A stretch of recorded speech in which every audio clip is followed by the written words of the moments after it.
இன்னும் மேலும் 25 ஆண்டுகளுக்கு நீடிச்சு 2001 84வது அரசியலமைப்பு சட்ட திருத்தம் என்பது கொண்டு வரப்பட்டது. இந்த சட்ட திருத்தம்ங்கிறது மேலும் 25 ஆண்டுகளுக்கு அதை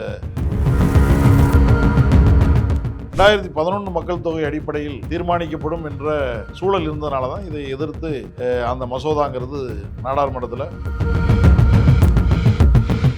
ஆகவே தமிழ்நாட்டில் இருக்கக்கூடிய நாடாளுமன்ற உறுப்பினர்கள் அனைவருமே இன்றைக்கு தமிழ்நாட்டுடைய முதலமைச்சரால் அழைக்கப்பட்ட ஒரு கூட்டத்திற்கு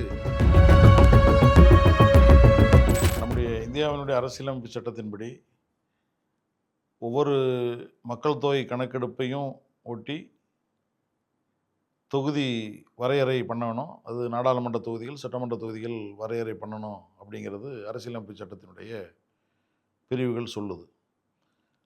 அந்த அடிப்படையில் நம்முடைய நாட்டில் அந்த தொகுதி வரையறை சம்பந்தமாக 2 முறை சட்ட திருத்தம் பண்ணப்பட்டிருக்கு. ஒன்று 1976 42வது அரசியலமைப்பு சட்ட திருத்தம்.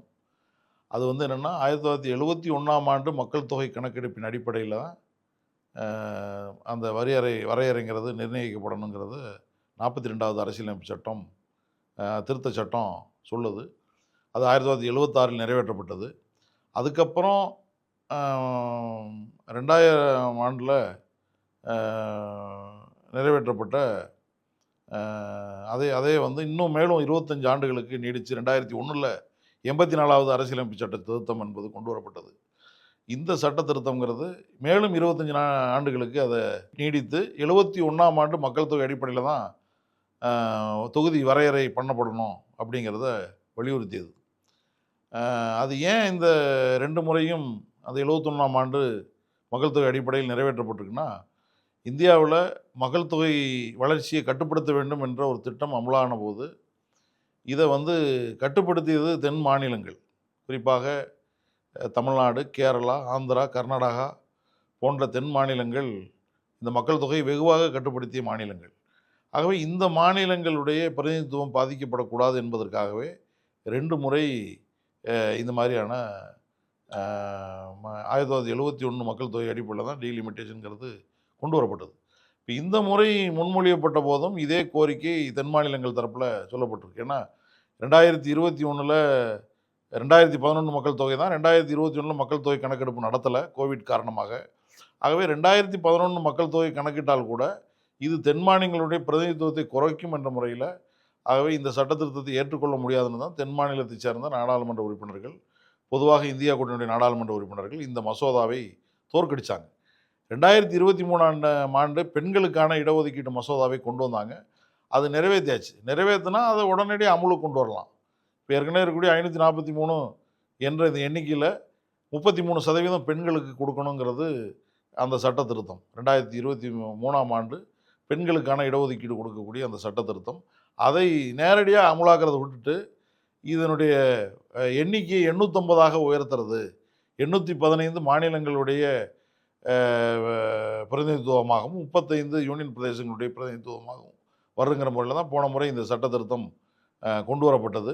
இந்த சட்ட திருத்தம் 2011 மக்கள் தொகை அடிப்படையில் தீர்மானிக்கப்படும் என்ற சூழல் இருந்ததுனால தான் இதை எதிர்த்து அந்த மசோதாங்கிறது நாடாளுமன்றத்தில் 3/2 பங்கு பெரும்பான்மை பெறாத காரணத்தினால் நிராகரிக்கப்பட்டது. இப்போ மீண்டும் என்னென்னா அந்த 850ங்கிற எண்ணிக்கை கொண்டு மீண்டும் இந்த சட்டத்தை பாஸ் பண்ணுவதற்கான முயற்சிகள் இன்றைக்கு அரசியல் சூழ்நிலைகள் அகில இந்திய திரிணாமுல் காங்கிரஸ் ஒரு பிரிவை உடைச்சி ஒரு கட்சியாக அவங்க இன்றைக்கி கொண்டு வந்திருக்காங்க.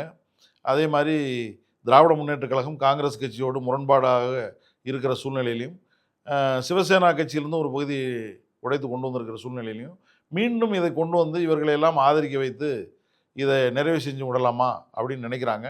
ஆகவே தமிழ்நாட்டில் இருக்கக்கூடிய நாடாளுமன்ற உறுப்பினர்கள் அனைவருமே இன்றைக்கு தமிழ்நாட்டினுடைய முதலமைச்சரால் அழைக்கப்பட்ட ஒரு கூட்டத்திற்கு செல்ல போகிறோம். ஆகவே தமிழ்நாட்டினுடைய பிரதிநிதித்துவம் எந்த வகையிலும் குறையக்கூடாது என்பதில் உறுதி காட்டுறோம். 1971 மக்கள் தொகை அடிப்படையில் தான் வரையறை பண்ணணும் அப்படிங்கிறது தான் எங்களுடைய நிலைப்பாடு.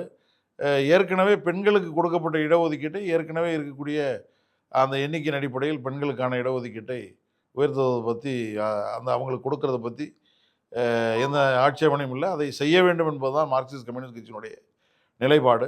அதில் என்னென்னா இப்போ நம்ம இப்போ மத்திய அரசு திட்டமிட்டிருக்கிறதுங்கிறது இதனுடைய எல்லா மாநிலங்களையும் அதே ப்ரொபோர்ஷனேட் அடிப்படையில் 50% உயர்த்தலாம் அப்படி இப்படின்னு செய்திகள் கசிய விட்டுருக்காங்க. இது வந்து பல கட்சிகளை தனித்தனியாக சந்திச்சுக்கிட்டு இருக்காங்க. இப்போ முறையான சட்ட திருத்தம்ங்கிறது இன்னும் முன்மொழியப்படலை. இருந்தாலும் அவங்களுடைய நோக்கம் என்னென்னா 850ங்கிற எண்ணிக்கை உயர்த்தித்தான் பெண்களுக்கு பிரதிநிதித்துவம் கொடுக்க வேண்டும் என்ற நோக்கத்தோடு அது வருது. ஆகவே இதில் தென் மாநிலங்களுடைய பிரதிநிதித்துவம் குறையக்கூடாது. பெண்களுடைய இடஒதுக்கீட்டை காலதாமதம் இல்லாமல் 2029 தேர்தலிலேயே அந்த பெண்களுக்கான இடஒதுக்கீட்டை அமுலாக்க வேண்டும் என்பதுதான் மார்க்சிஸ்ட் கம்யூனிஸ்ட் கட்சியினுடைய நிலை.